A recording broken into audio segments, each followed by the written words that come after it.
Good morning, students. Welcome to you to my online class. And in the previous video, actually, we were discussing about noun, kinds of nouns, etc. So we have already discussed.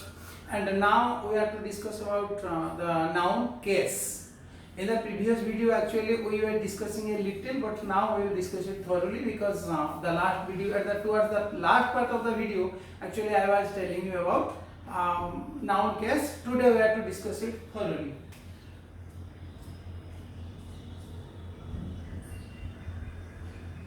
The noun case. What is noun the case? What is case? First, write the definition. The relation in which a noun stands to some other words, a noun stands to some other word, or the change of form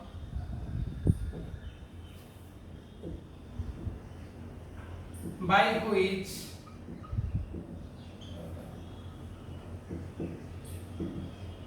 this relation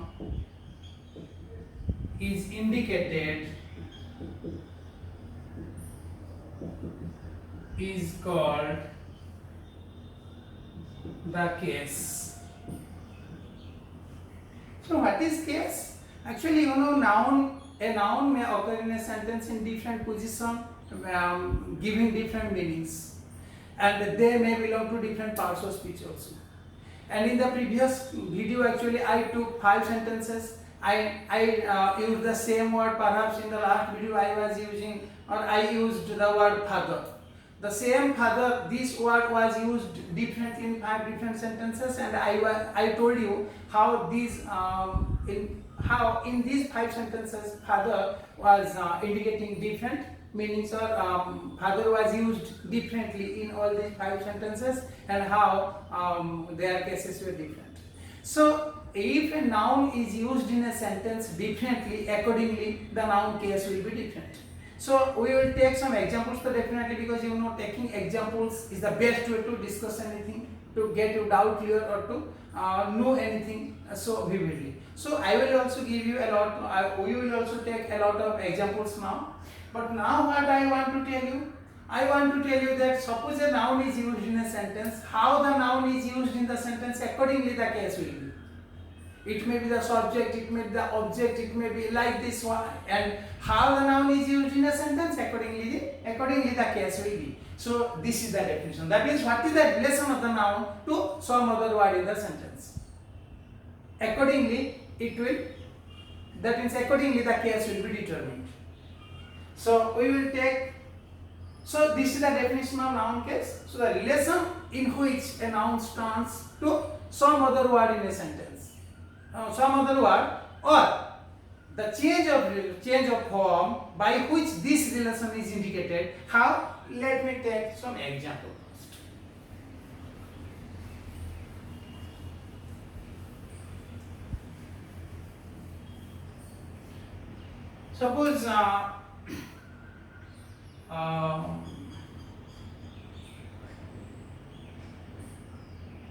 Suppose Harish plays cricket regularly, and in sentence 2, I met Harish, or suppose can you come here, Harish, and another sentence, I met Harish in the market. yesterday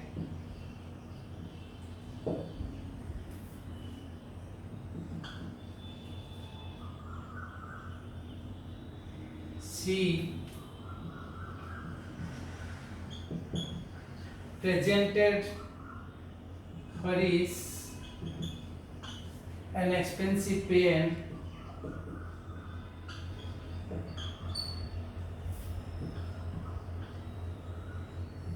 on his birthday.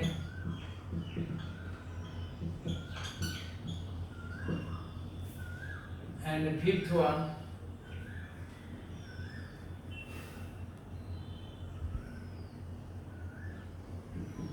it is Harish pen.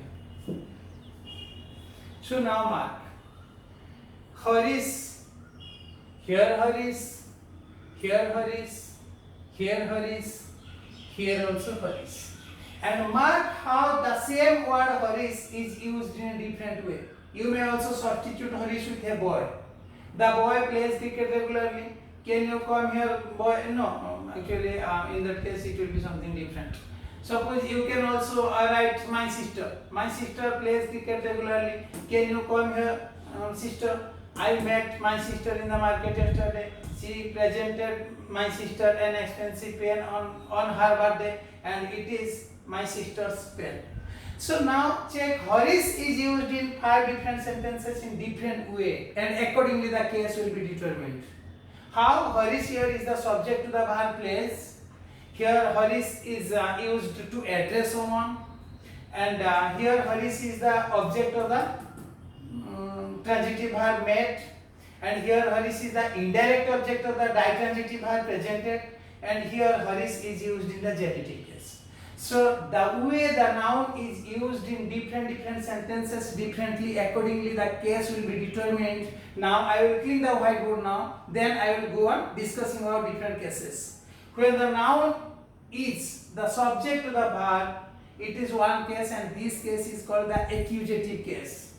And when the noun is used to address someone, if the noun is used for the sake of addressing only, this is one case, and it is called the vocative case.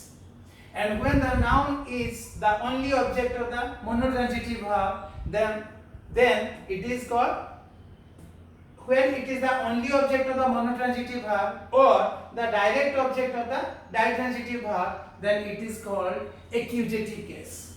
And when the noun is used as the indirect object of the ditransitive verb, it is called, don't get to read, actually I will discuss all these things thoroughly.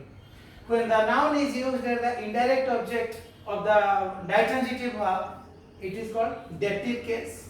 And when Harish, that means when possession is shown or the ownership or relationship is shown by this form is called the genitive case. So now I will clean the whiteboard and I will write all these forms, and we will go on discussing everything, taking more examples. Now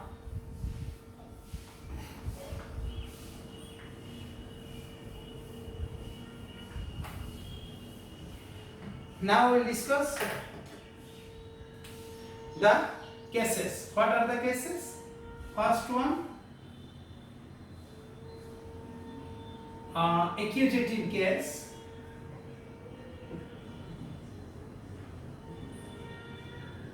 Second one is vocative case. Third one is, actually I give space here in order to write some examples for each of the cases. Vocative case, then third one is accusative case, and fourth one is dative case, and fifth one is genitive case. Fifth one is genitive case.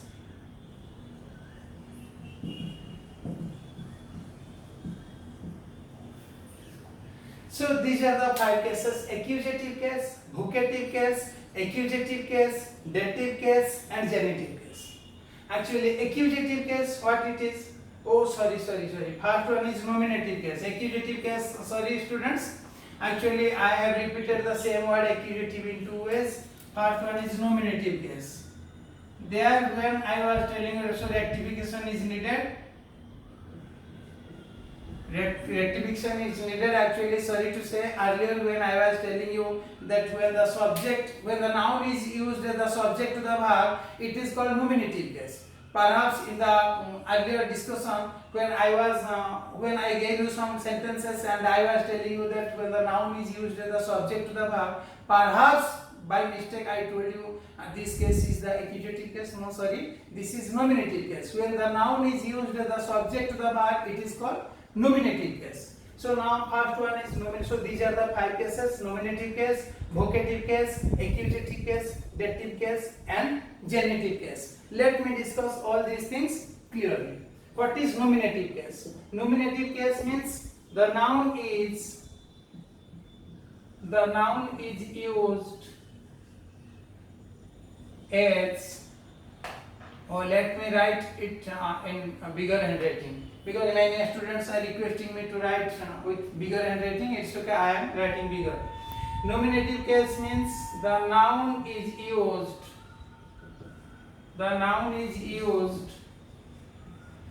as the subject to the verb. If the noun is used as the subject to the verb, this is called nominative case. So now listen to me. After writing, I will clear the whiteboard, then I will rewrite things. Check you have plenty of time. How you can pause the video, you can write the definition, then you may go on. Okay. So this is the definition of nominative case. Nominative case is that case of noun when it is the subject of the sentence. So now let me take some examples.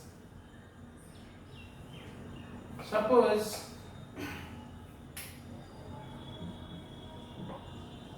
the man or the boy, right? The boy plays cricket in a decent way.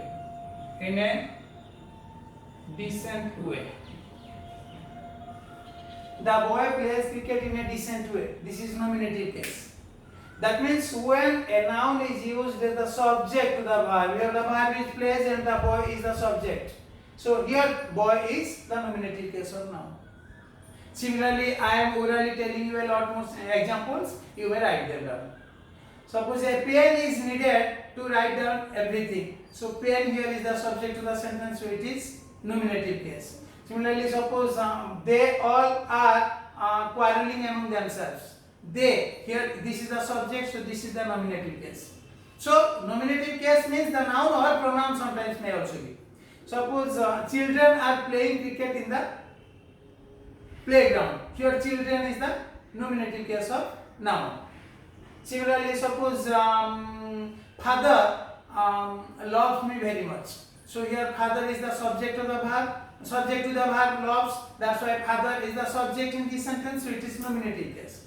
So whenever a noun is used as the subject in the sentence, then it is called nominative case. Now vocative case. What is vocative case? Vocative case means the noun is used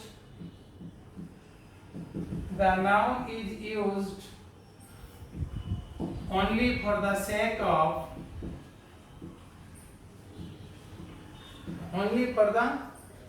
address. If you are addressing someone, if you use one noun in order to drag his attention, in order to say, because you wanted his attention being dragged towards you so that you can tell him something, in that case the way you are using noun, this is the vocative case. That means how the example it will be? Let me tell you. Suppose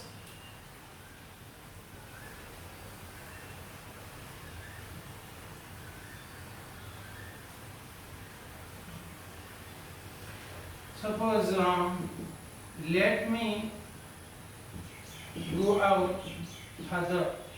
Suppose you are requesting your papa, begging his permission to go out, and you use such type of sentence. Let me go out further. Here father is inserted in the sentence and you use this word in order to draw his attention. So in this case this is vocative case.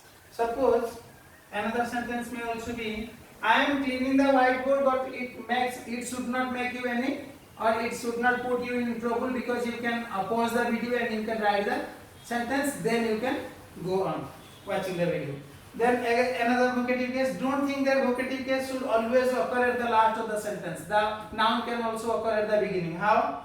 Suppose Rahul, can you come with me?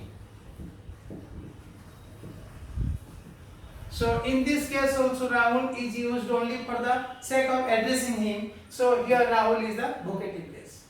So when a noun is used to address someone, in order to draw his attention towards you, you are using this word. This is called vocative case. Next, accusative case. Accusative case means the noun is used. The noun is used as the direct object,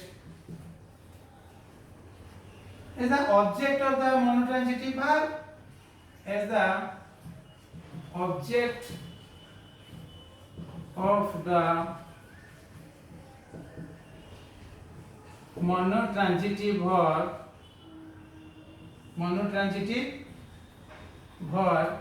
or the direct object of the ditransitive verb of a. Why should you write the? The noun is used as the object of a monotransitive verb or the direct object of a ditransitive verb. A ditransitive verb. So accusative case means the noun is used as the object of a monotransitive verb. You know what is transitive verb, and if you don't know, please wait till I teach you verb. Because since I have been teaching you parts of speech, definitely after teaching noun I will go on discussing verb. Go on discussing pronoun. Then I will come to the point verb. And when I will be discussing verb, believe me, I will narrate everything. I will tell you all the aspects, all the definitions, all types of verbs, and how they are and why they are called. So I will discuss everything. So have your patience. Wait till that point when I will come to discuss verb. But you know verbs are of different types. Among them, one is different types of verbs are there. But you know one type of verb is monotransitive and next one is ditransitive. How different verbs are there? You have to wait a little, because a lot more different types of verbs are there, like finite verb, finite verb, non-finite verb. Then finite verbs are further categorized as auxiliary verb, main verb. Auxiliary verbs are further categorized as primary, auxiliary, and modals. Then auxiliary verbs are of two types, primary, auxiliary, and modals. Then main verbs are of different types. Main verbs, check here, I am just telling you a little. Verbs are of different types. One is finite verb, next one is non-finite verb. But you wait, when I will discuss about the verb, I will definitely discuss. But because I am to tell you about this monotransitive and ditransitive, that's why just I am telling you a little. Verbs are of different types. One is finite verb, next one is non-finite verb. Finite verbs are again of two types. One is auxiliary verb, next one is main verb. And auxiliary verbs are of two types. One is primary auxiliary and next one is modals. And main verbs are of three types. One is verb intransitive, next one is verb transitive, third one is VIP, that is verb of incomplete prediction. And non-finite verbs are of two types. One is infinitives, next one is infinitivals. Infinitives are of two types. One is to plus infinitive, next one is bare infinitive. And infinitivals are of two types. One is present participle and next one is past participle. Please wait. I will definitely, when I will go on discussing verb, I will discuss all these points. But now I am to come here when main verbs are of three types. One is verb intransitive, next one is verb transitive, third one is verb of incomplete prediction. So now this verb intransitive and verb transitive. What is verb intransitive? Some verbs are there, they can predict the complete sense without taking the help of any object. These type of verbs are called verb intransitive. But some other verbs are there, they cannot predict the full sense unless they take one object or more objects. So the verbs that need objects for complete prediction, such type of verbs are called transitive verb. And why they are called transitive verb, I will definitely tell you when I will be discussing about verb. So now such type of verbs, so verb transitives are further categorized into two. A verb transitive are further categorized into two. One is monotransitive, next one is ditransitive. Monotransitive verbs are the verbs that take only one object, and ditransitive verbs are the verbs that take two objects. So if a verb takes a single object for complete prediction, it is called monotransitive verb, and some other verbs are there, they need more objects, that is two objects. In this case, it is called ditransitive verb, and these two objects are, one is direct object and next one is indirect object. It was definitely taught to you in the high school level by asking what we get the direct object and by asking whom we get the indirect object. But let me wait. When I will be discussing about verb, I will definitely give you more information about such things. So now when it is monotransitive verb needing only one object, that object is the accusative case. And when it is ditransitive needing two objects, in this case the direct object is the accusative case. So let me now take some examples here.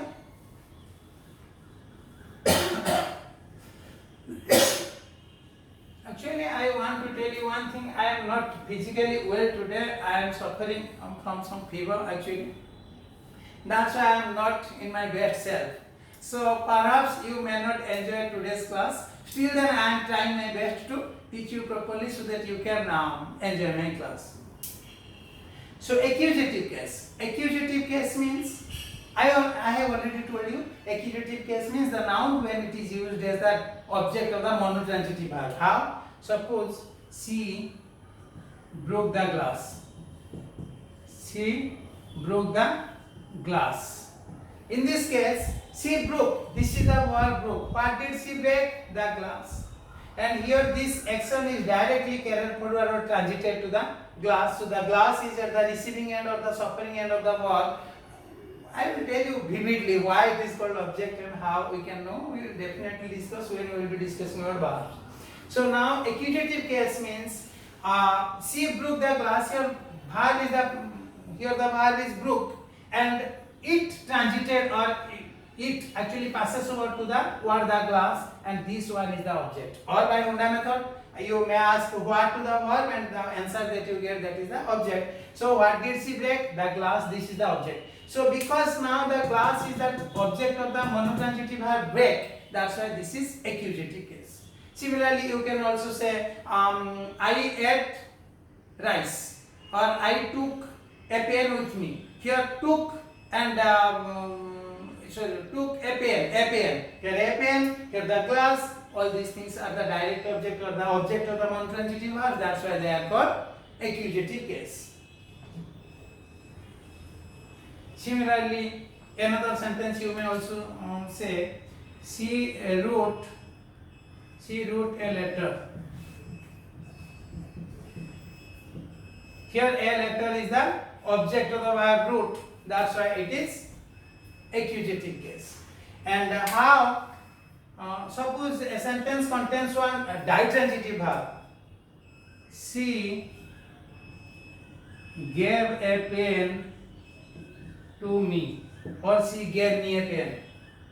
She gave. What did she give? A pen. This one is the direct object. Whom did she give? To me. This one is indirect object. So when the noun is the direct object of the verb, this is called accusative case. So here a pen is the accusative case. Similarly, suppose she wrote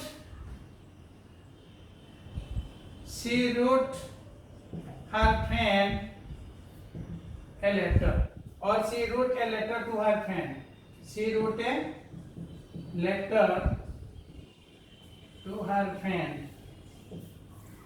Here she wrote, what did she write? A letter. Whom did she write? Her friend. So both the answers are there to the verb. When you are asking what or whom, you can get both the answers. So it is right transitive verb, and the direct object is the answer to what? What did she write? A letter. So this one is the direct object, and hence this is the accusative case of noun. Next. So this is the accusative case. Now dative case. When the noun is dative case. Now we will come to the point, dative case. What is dative case? The noun is used as the indirect object. As the indirect object of the verb. Of a ditransitive verb. Of a ditransitive verb. If a noun is used as the indirect object of a ditransitive verb, this is called dative case. Remember, I want to tell you also, if the noun is used as the object to the preposition, then also it is accusative case. For example, she put her pen in the box.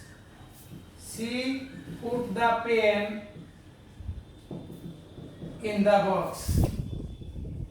So in is the preposition and the box is the object of the preposition here. So when the noun is used as the object of the preposition, in that case also it is accusative case. Now we were discussing our dative case. The noun is used as the indirect object of a ditransitive verb. In this case it is ditransitive. It is called dative case. How? Let me take some examples so that it will be clear how a noun can be used as the indirect object. I have also Suppose she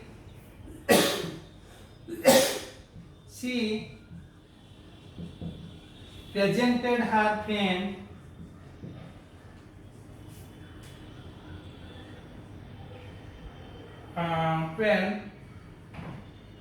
she presented her pen a pen. She presented her friend a pen. What did she present? A pen. Whom did she present? Her friend. So this one is direct object, this one is indirect object. And what we were discussing, when the noun is used as the indirect object to the ditransitive verb, in this case it is dative case. So her friend is the dative case. Similarly, suppose another sentence. She wrote a letter to her friend. What did she write? A letter, direct object. Whom did she write? Her friend. It is indirect object. So now the verb is ditransitive, and here two objects are there, which is direct object, that is accusative case, and which is indirect object, that is dative case. So when the noun is used as the indirect object of a ditransitive verb, in this case it is called dative case. Next, genitive case. What is genitive case? Genitive case means a noun is used as genitive case means a noun is used to show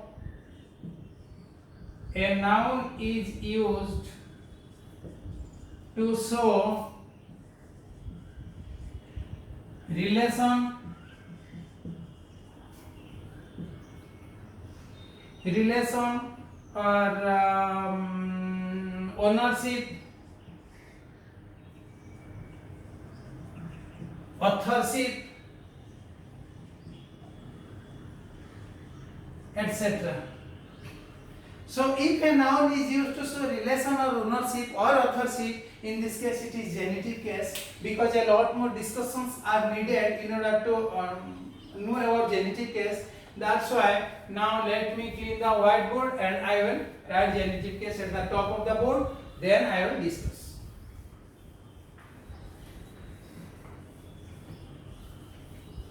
Now what is genitive case? Now we have to use genitive case separately because a lot more discussions are needed here. Genitive case.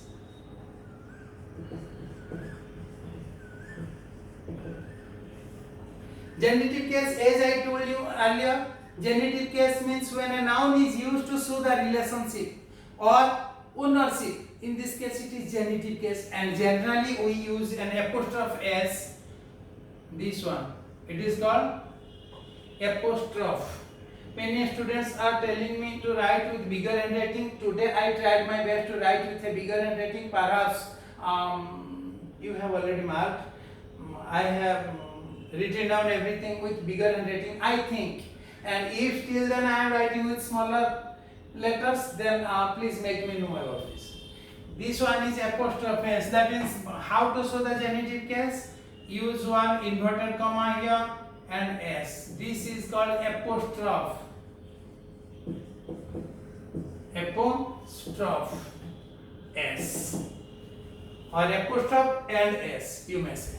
This is called apostrophe s. Apostrophe spelling is this one, and apostrophe, apostrophe s. By putting apostrophe s, we show the possession. How? Suppose you know possession may be. Suppose possession means ownership. Oh, sorry.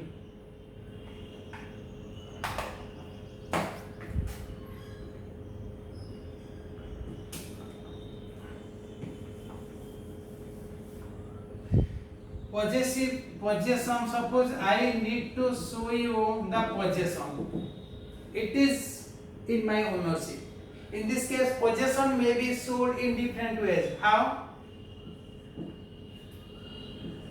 A pen of Rahul or Rahul's pen. You can show possession in two ways, by using one verb structure and by using one apostrophe s. When you are using apostrophe s, this is possession, this is genitive case, and this is possessive case. Same, but still then you can write in two ways. So when you are using the noun with apostrophe s, this is a possessive case of noun, Rahul's pen. So let me discuss more about genitive case.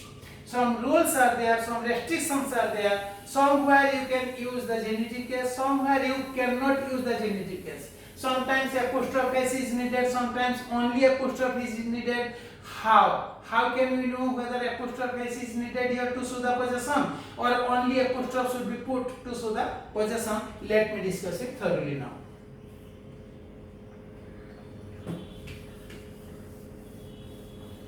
So in case of genitive case, actually one thing I want to tell you that you have to check whether it is animated objects or things.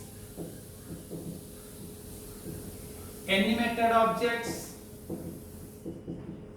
or living things. Animated objects or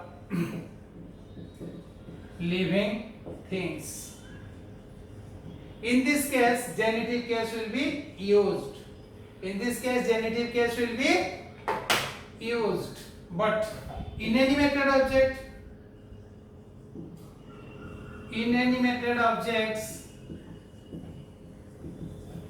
or non-living things,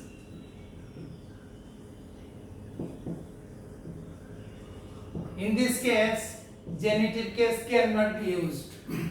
Genitive case can be used only in case of animated objects or living things. Sometimes even if it is not a living thing but personification is done, you know, sometimes in the non-living things we show life in them, we project them as if they have their lives. This is called personified objects or this is called personification. In this case, even if it is not animated object, we may use genitive case. That is the restriction and that is the exception. I will tell you also. But now you keep it in your mind that if it is animated object or if it is living things, if it is life, then only you can use genitive case. Otherwise, in case it is inanimated objects or non-living things, we cannot use genitive case. In that case, of structure will be used to show the possession. How? I am giving you example. Suppose